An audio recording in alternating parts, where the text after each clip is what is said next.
Okay, so I'm going to share my screen with you.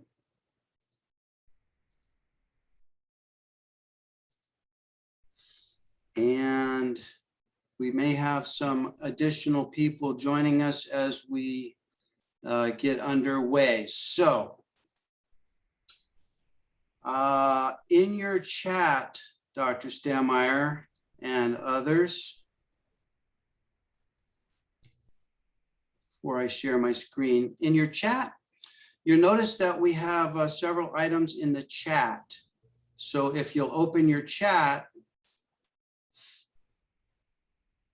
you'll see that if you're a qualified medical evaluator, you have a link here. This is your exam link that will allow you to take your short exam related to this discussion, for which you will get an hour of continuing education credit. If you're an attorney joining us, this is the link for attorneys here. You'll click this link, you'll take a 4-question exam, and will allow you to get attorney credits as well. I suggest that you open these links in a separate window and take the test as we go. It's very, very simple and follows the discussion exactly. So you shouldn't have any difficulties with that. In addition to that, I have a couple of course materials here. You'll see these in the chat. I have here a checklist of report quality from the Division of Workers' Compensation. And we're going to be going over that during our discussion. I have here a copy of the state auditor's report. You'll see that in the chat. And you'll want to download that, save it. You'll want to read it several times. I suggest that you do read that several times. Okay, so with those administrative items taken care of, let's begin. I'm going to share my screen. And you should see a full screen of our QME Fall Seminar Series. Okay. I'm getting a green light from all participants, so let's begin. This is our QME Fall Seminar Series. And the purpose of this series is to bring you up to speed on what's happening in the industry. If you've been paying any attention recently, you'll realize that there's a lot of changes happening. And the reason for those changes is the Division of Workers' Compensation basically had their hands slapped in late November 2019 by the state auditor, who found many problems with the Division of Workers' Compensation's handling of the QME program, and she identified several problems. So since then, we have someone coming in. Since then, the Division of Workers' Compensation has been scrambling to shore up these weaknesses within their program. So all of them are starting to now gather some momentum, and you're familiar with several of them, such as the new fee schedule and some such as the new proposed QME regulations. So the purpose of this Zoominar series is to share with you what's happening, first of all, and then second, to share with you some ideas as to how to best handle these changes such that you can do two things. You can comply with all the Division of Workers' Compensation's hopes and dreams that they have for us as qualified medical evaluators, that we can hopefully eventually begin to do better quality work. So that's number one. And then simultaneously, while satisfying the Division of Workers' Compensation, you can remain profitable, meaning that you can get these reports done quick. And I have some ideas on exactly that to share with you. So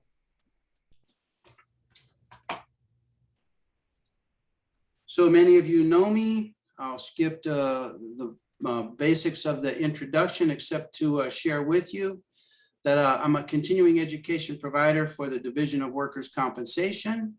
I'm a continuing education provider for the State Bar Board of Legal Specialization. These are attorneys who have taken extra training and credentialing to become specialists in workers' compensation law. And I'm not looking at the participant list here yet, but many of you in today's session may be attorneys. Attorneys are invited to this session.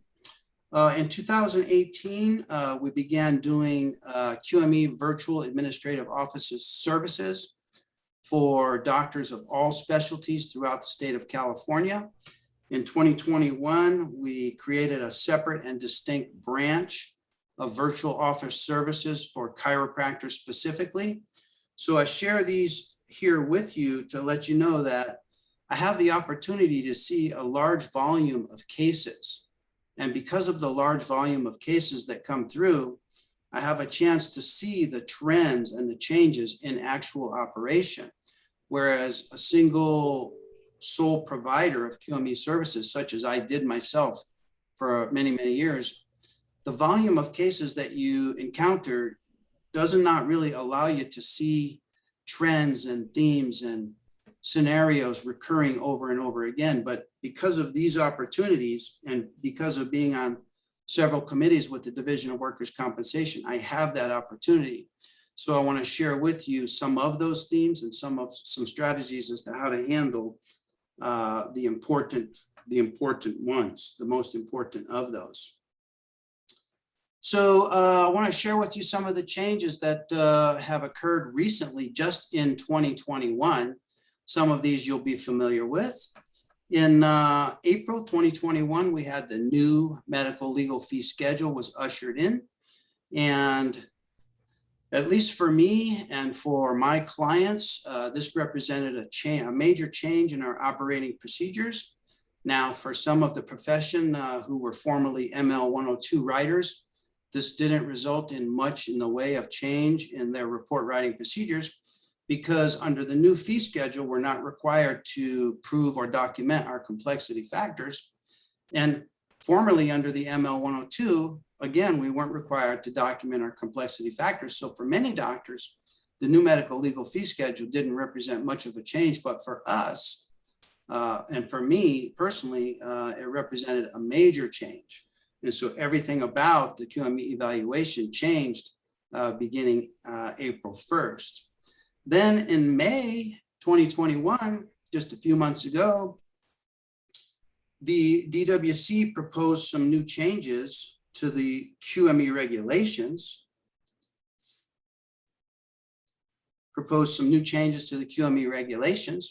And many of those are not really relevant to our day-to-day operations, but many of them are. And so some of those are going to also dramatically change how we interact in the face-to-face evaluation, and also how we produce our reports and how we submit our reports. Some of these new proposed changes are going to pass into law exactly as they're written. Some of them are going to require some tweaking of the language. There's going to be a new public comment period, I believe the very first part of next week. So it's not posted on the DWC's website, but I've heard and I'm aware that there's another public comment period before these changes get enacted into law. But I expect all of the proposed changes to the QME regulations to be enacted into law, because all of the proposed changes are good changes. In my opinion, they're all good changes. And all of the changes that are proposed by the DWC have as their net effect of improving the system and of improving the QME reports that are coming from us out in the trenches. Fascinatingly, in June 2021, just a couple weeks ago, we had the passage of Senate Bill 788, Senate Bill 788, which has been stalled for several years in the legislature, but finally, beginning in February and now finally in June of 2021, this was finally passed into law. And what this law does, Senate Bill 788, is it rewrites Labor Code 4663, our apportionment law, right? 4663 and 4664 are apportionment labor codes. Well, Senate Bill 788 rewrites the language of Labor Code 4663 to prohibit, prevent, and preclude apportionment to any of the targets of bias, such as race, gender, sexual orientation, nation of origin, and all that stuff, So this is a brand new law, not yet very well known, not yet widely publicized, but all of our reports are going to be judged against this new standard as described in new Labor Code 4663. On an ongoing basis, there's ongoing meetings of the QME Report Quality Committees. I'm on the committee. If you'd like to be on the Report Quality Committee, they're accepting new committee members. You're welcome to join the committee. And I think all of you should join the Report Quality Committee because it'll give you a chance to take a look at other doctors' reports. You'll be assigned 10 reports. You'll be asked to review 10 reports and to assess those reports against the report quality check sheet. And we'll go over the report quality check sheet here in just a couple minutes. So I think that's a good exercise for all of you to do. And I'm sure the Division of Workers' Compensation would welcome having you on that committee. And then on an ongoing basis as well, we're having an ongoing onslaught of new decisions coming down through the courts that directly impact the way we write our own reports. So for example, just very recently, we've had the Lind case, and I sent out the Lind case in one of my blogs just a couple weeks ago. The Lind case completely changes all of our apportion, all of what we knew about how to fashion our apportionment arguments. And certainly applicant attorneys are going to be taking a very, very close look at your apportionment approximate percentages now that the Lind case has come down. And we're not going to go into that case, but this is an example of how your reporting is changing based on new case law. Many of you are familiar with the Kite case, and there's been a succession of new cases after Kite that have clarified, have defined what it means to have a synergistic effect, for example, and when is it appropriate to add impairments versus combining those impairments using the combined values chart. And so both of the attorneys, first of all, the applicant attorneys are going to be asking you to add impairments versus combine the impairments. And defense attorneys are going to be taking a close look at how you did that. And so our reports, the point is our reports are going to be under greater scrutiny than ever before, and that ever before at any time in history. So let me share with you some ideas that you can implement in your very next report. Here's a discussion of the topics of our Zoom series, but we'll skip right past that and get into the report aspect. So today's discussion I'm referring to as the sine qua non of the high quality and persuasive QME report. So I wonder how many of you are familiar with the term sine qua non. Let's define sine qua non. So the sine qua non is an essential condition. An essential condition. A thing that is absolutely necessary. Is there something about our QME reports that's essential, that's absolutely necessary? I'm going to share with you what those elements are. The phrase sine qua non is Latin for without which not. When something is described as sine qua non, it is a necessary or an indispensable requirement. The phrase represents an essential element, component, or condition of something else. And synonyms for sine qua non are the necessity, the requirement, the requisite, the essential condition, and I think you get the point.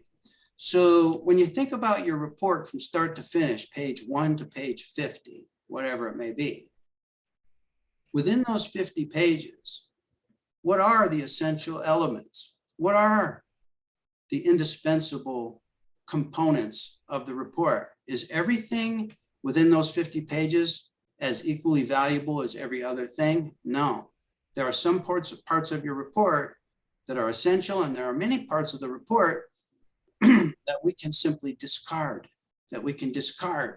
because those parts of the report under the new system don't serve any party. They don't serve any particular need. So let me share with you what are those parts of the report, and this is what has been concluded from the Report Quality Committee. And I'll share those with you. But first, let's take a look. Let's take a look at where all this trouble came from through the State Auditor's Report in 2018.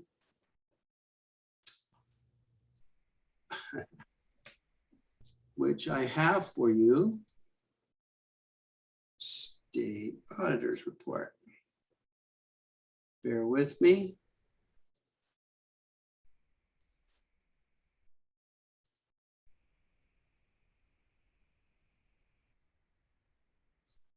State Auditor's Report. Where is the State Auditor's Report?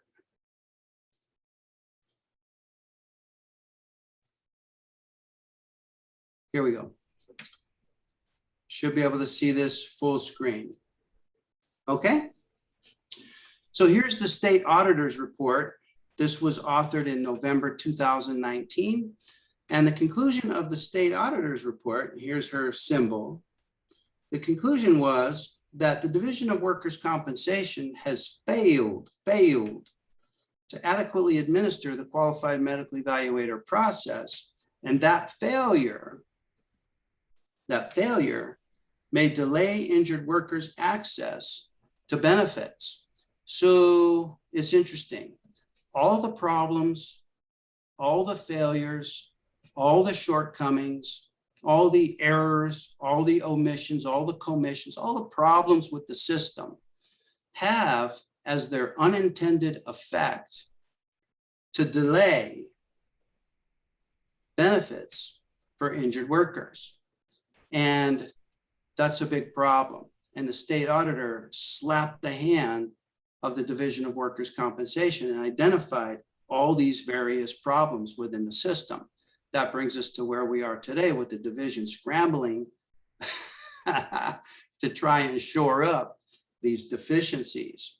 So I'll share with you a couple of passages from this document. And I provided this for you in your materials. So you should read this.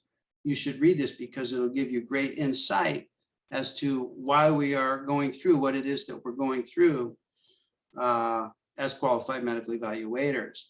So here in yellow highlight, the state auditor tells us that the Division of Workers' Compensation has not adequately ensured that it has enough QMEs to meet demand, and that QMEs are producing high quality reports. So the DWC has not adequately ensured that QMEs are producing high quality reports, which contain the findings of their examinations. By not fulfilling these responsibilities, the DWC may delay injured workers' access to benefits. That's problem number one, delayed access to benefits or inaccurate benefits, whether those benefits be too high, whether they be too low, whether they be no benefits at all, delayed benefits and inaccurate benefits. And number two, it increased costs for employers. All problems in QME reports provide for inaccurate benefits and increased costs for employers. And so this is a problem. And I can tell you, I was on the fee schedule committee meetings, and there were many employers and insurance companies at those committee meetings. And they complained incessantly about poor quality QME reports and how those poor quality reports drove up their costs. So this is now, the elephant in the room is now out, and we're being required to address this issue.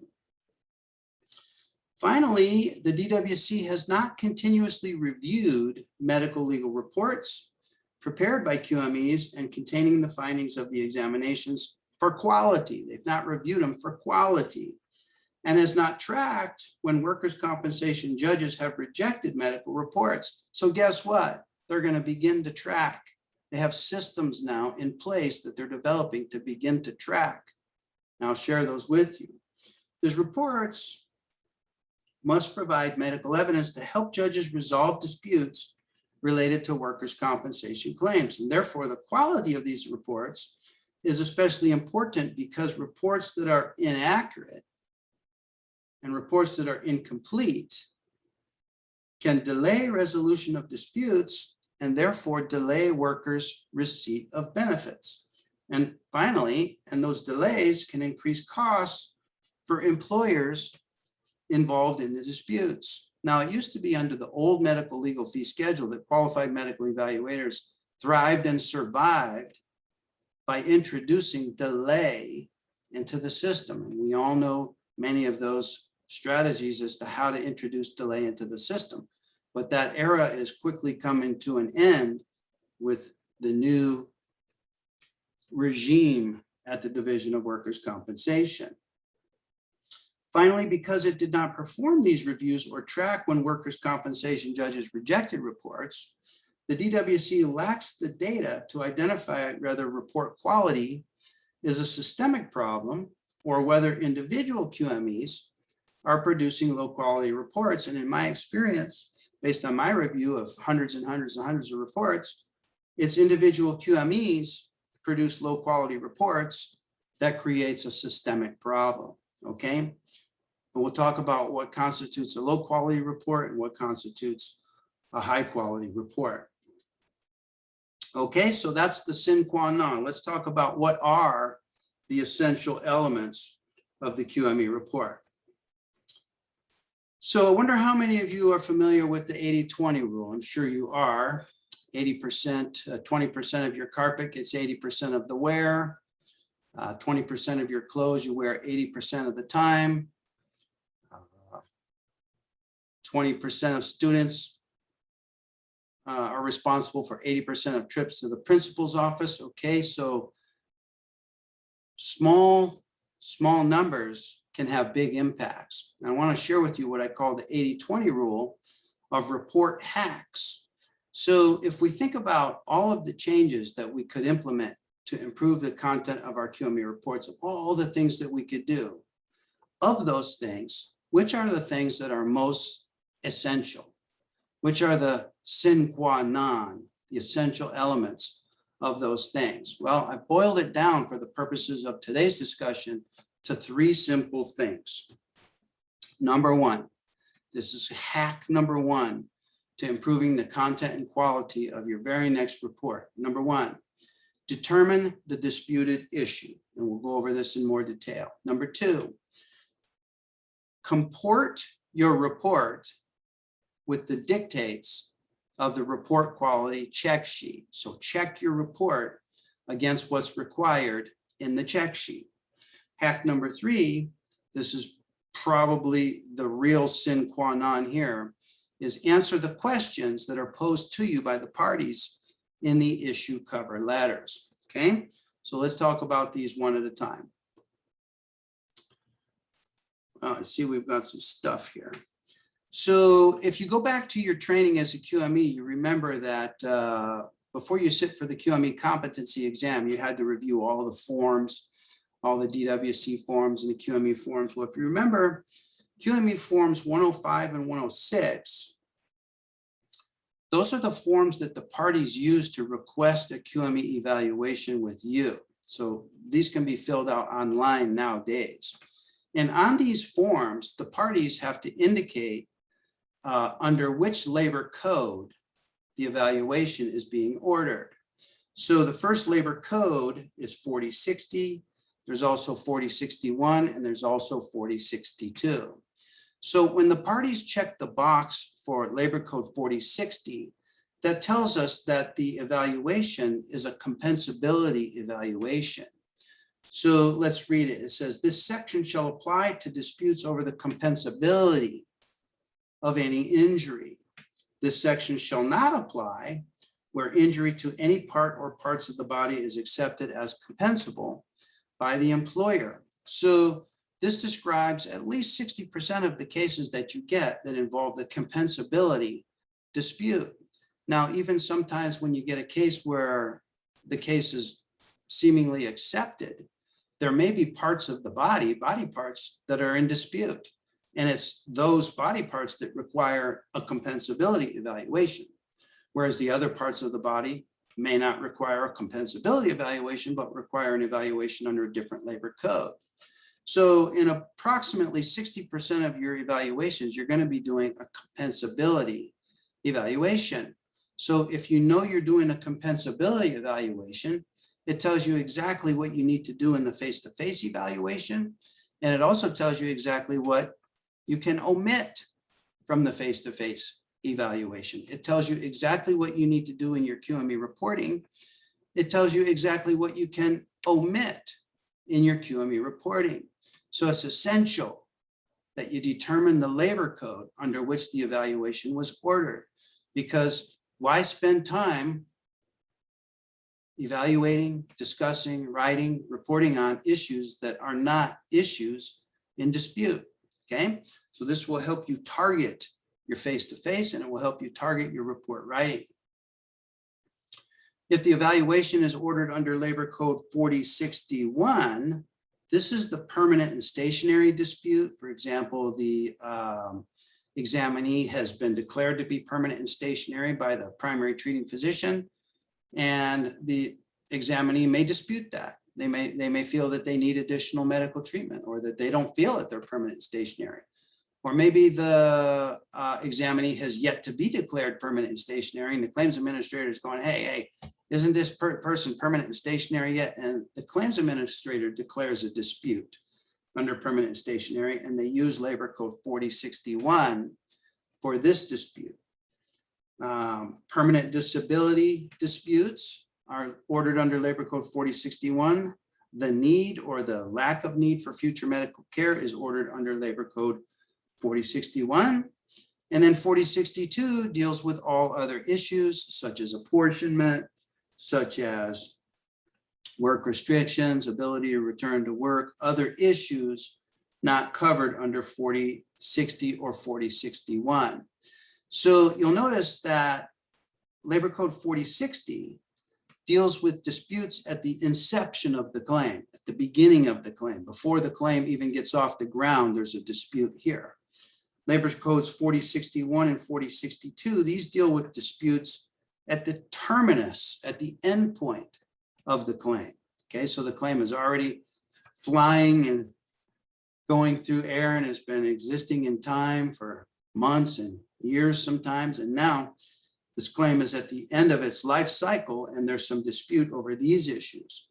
So when you get to 4061 and 4062, there's no discussion necessary of compensability issues. When you get to this evaluation, you know what you're going to do. If the dispute is over the existence and extent of permanent impairment, you know you're going to be doing a permanent impairment evaluation, and that your examination needs to be very thorough. You need to use your examination instruments. Do you need to use your examination instruments under Labor Code 4060? Not really, because you're not doing a permanent impairment evaluation. Under 4060, the physical examination is much, much less intensive than it would be under Labor Code 4061 and 4062. Do you get it? You get it? There's no dispute over permanent impairment under Labor Code 4060. So what is the value of your digital inclinometers under Labor Code 4060? There is none. So determining the issue in dispute in advance of the evaluation tells you what you need to do. It tells you what you don't need to do. Okay, so that's critical hack number one. Now, with regards to the report quality check sheet, let's go over this. Check sheet. Let's talk about what's really important here in the report quality check sheet. And you should be able to see this full screen on your screen. So here's the report quality check sheet. And this is the check sheet that's used at the DWC. This is the actual check sheet that we use in the report quality committees. So you should print this out and check all of your reports against the check sheet. So if we go down the check sheet, of course, it asks, some basic report questions. Was there a history of injury taken? Did the doctor review the disclosure requirements, which, by the way, very, very few qualified medical evaluators review the disclosure requirements with the injured worker. But it's going to be more tightly scrutinized by the Division of Workers' Compensation, especially in the new anti-bias era, because the disclosure requirements discuss bias, and they discuss the qualified medical evaluator's behavior in the evaluation. If the injured worker feels that the medical evaluator is in any way biased towards them, they can leave. And we're required to discuss this with them in advance. So it's going to become more relevant now that we're entering the anti-bias era. So review each of these, and I want to scroll down to this one here, highlighted in yellow. So in the report quality committee, as I shared with you, we sit around at the report quality committee and we review reports, and then we score these reports, and then we discuss our scores, and we discuss what's good about the report and what's bad about the report. And we agree as to what's the learning take-home principle about each report. So I'll share a story with you.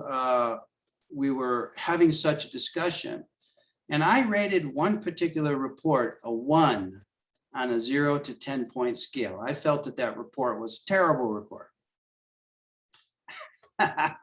And several of the other committee members rated that same report an 8, a 9. One applicant attorney rated the report a 10. So the discussion came around and they asked me, they said, Perry, why did you rate the report a 1? And I said, this is a terrible report. And they said, well, why did you rate it so low? And I said, well, if you look at the exam, I know the exam, okay, I can tell you that this exam in no way follows any of the guidelines required by the AMA guides. This qualified medical evaluator didn't use instruments. He didn't use tape measure. He didn't use circumferential measurements. He didn't take range of motion measurements with digital inclinometers. I can tell you that this exam is terrible. And in my opinion, the report is terrible. Well, I could tell that that comment fell on mostly deaf ears, and the discussion continued around me, and it came to the person that rated the report a 10, and the committee members asked him, so why did you rate it a 10? That's the highest score. And the committee member said, well, the qualified medical evaluator addressed all the questions in the cover letter. He addressed every question in the cover letter. Ding, ding, ding, ding, ding, ding, ding, ding, ding, ding, ding. See, the qualified medical evaluation report is not written for the qualified medical evaluator. It's written for the parties. And your findings on physical examination are only important to the extent that they help you answer the questions in the cover letter. And the QME report check sheet here is requiring that all report reviewers assess whether or not the qualified medical evaluator answered the questions in the cover letter check sheet. This is critical. This is the sine qua non of your very next report. I learned in the QME report quality committee meetings that the examination is about this important, whereas answering the questions in the cover letter is about this important. It's 1% to 99%. This is where you want to focus your attention in your QME reporting, okay? And this is required, get my screen back, this is required by law. In fact, there's 2 laws that require that we address the questions in the cover letters. So the first is CCR 35.5. It tells us here in red, the reporting evaluator shall attempt to address each question, each. You know, these cover letters can have many, many questions. It says here, each, raised by each party. So there's 2 cover letters. If you have an applicant attorney and a defense attorney, this can be 20, 25 questions. They hire you to answer questions.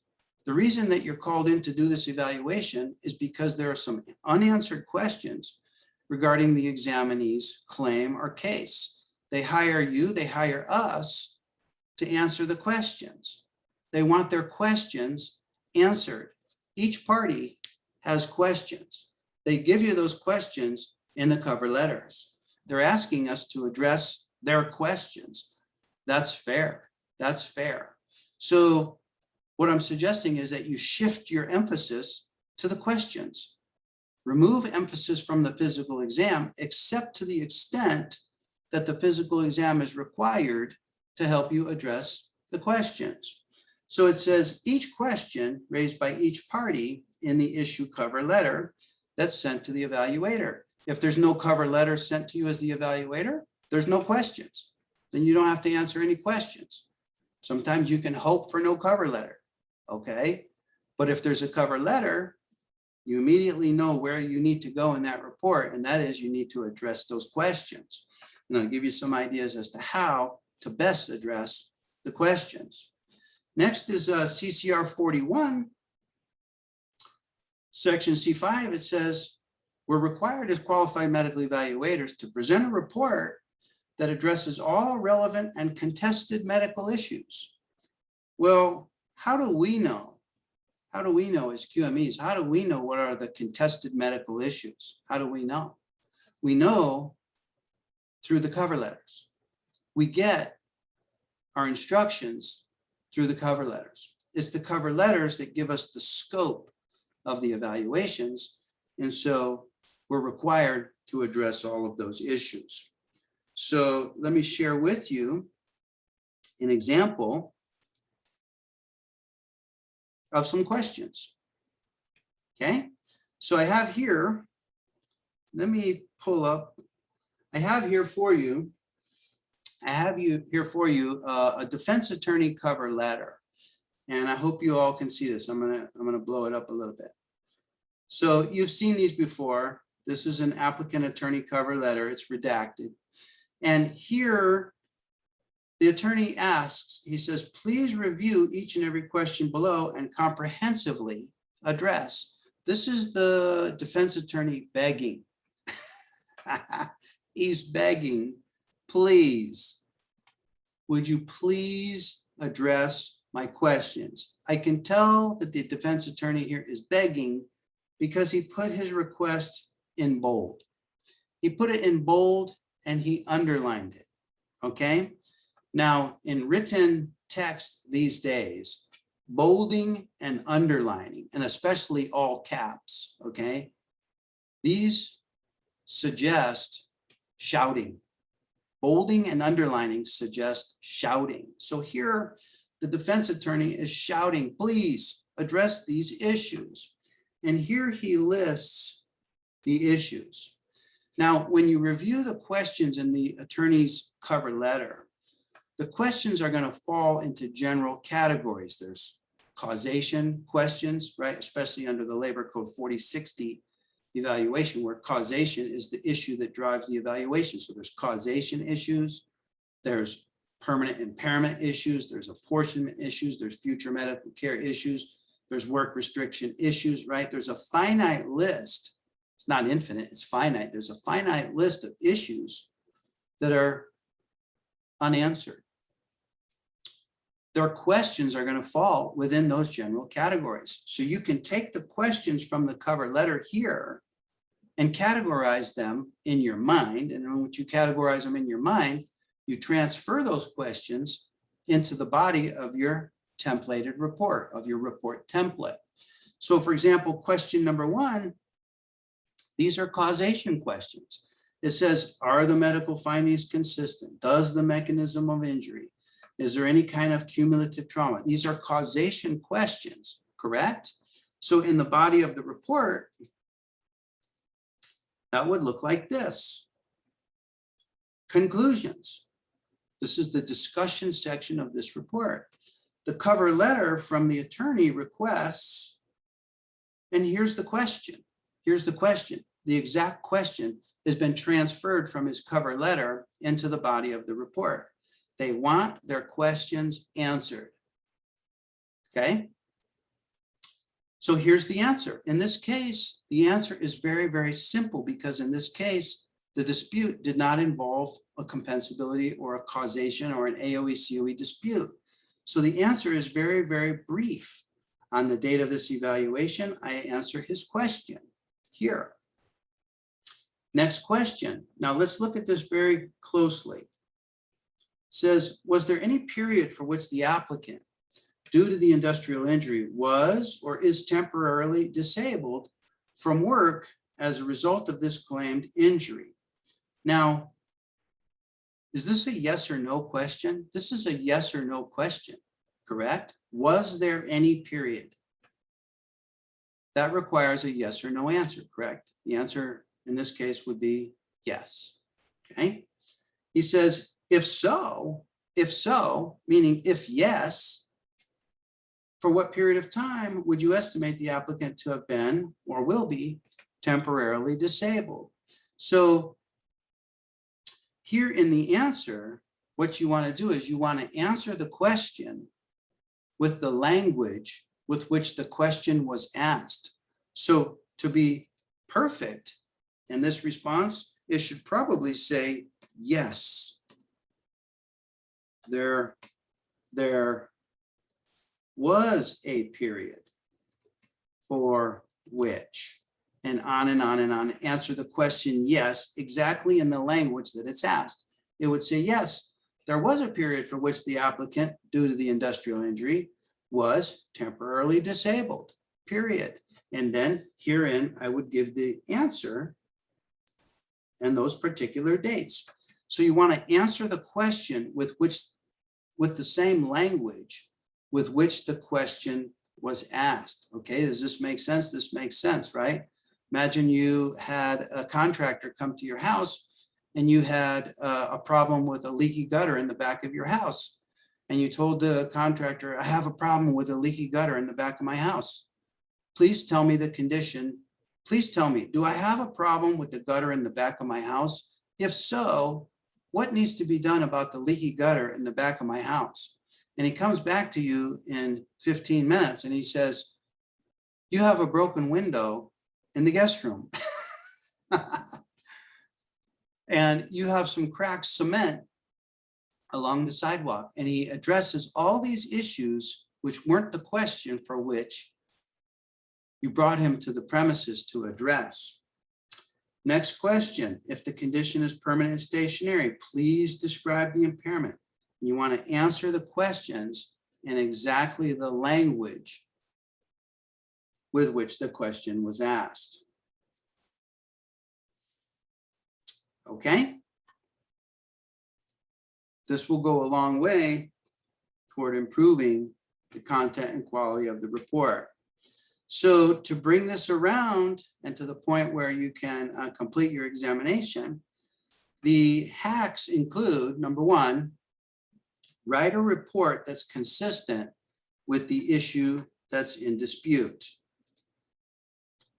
That involves your determination as to whether the evaluation was ordered under Labor Code 4060, 4061, or 4062. If you can identify the labor code, it tells you exactly what you would need to do, and it tells you exactly what you need not to do.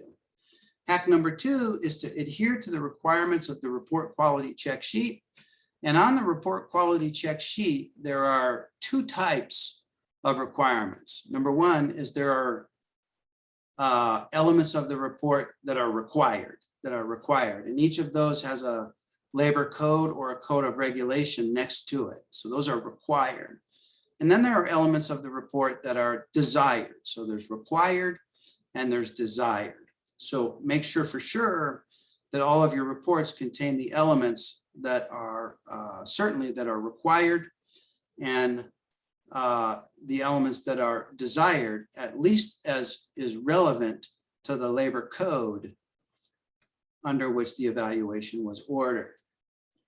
Hack number three is to answer the questions, and answer the questions in the language with which those questions were addressed to you. And in this way, you can produce a report that's time efficient, a report that's accurate, and a report that resolves disputed issues the first time through. And I can tell you that I was recently at an applicant attorney seminar, and applicant attorneys through consensus with defense attorney also. There was two types of attorneys on the panel. They both agreed that the qualified medical evaluators who most quickly resolve disputed issues get the bulk of the cases. It's qualified medical evaluators that are vague, that are uncertain, that are ambiguous, that don't understand the issues in dispute, and whose reports cannot resolve the disputed issues don't get any work. They don't get any work because the parties, believe it or not, want to bring these cases to a resolution.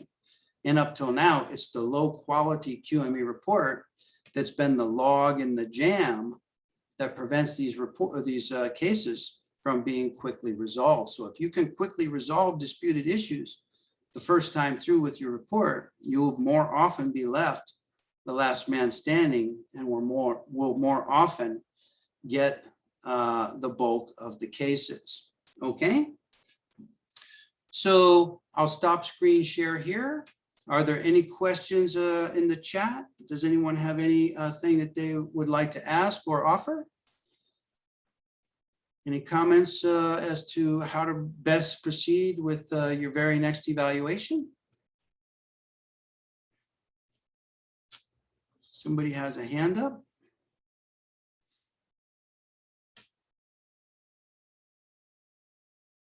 Are there any questions in the chat? Okay, so I've provided these handout materials for you. I suggest that you read the state auditor's report at least a couple times. It'll blow your mind. And you'll understand better why it is that we're going through all of these changes. So with that as a conclusion, I want to thank all of you for attending today's Zoominar. We're going to have a Zoominar every Wednesday at 1 o'clock, at least through December 19. I should say I have topics planned through December 19. We'll probably take the following Wednesday off over the holiday and pick right up and continue every Wednesday on an ongoing basis. So look forward to meeting with all of you in the future. Okay. Thank you and have a great day.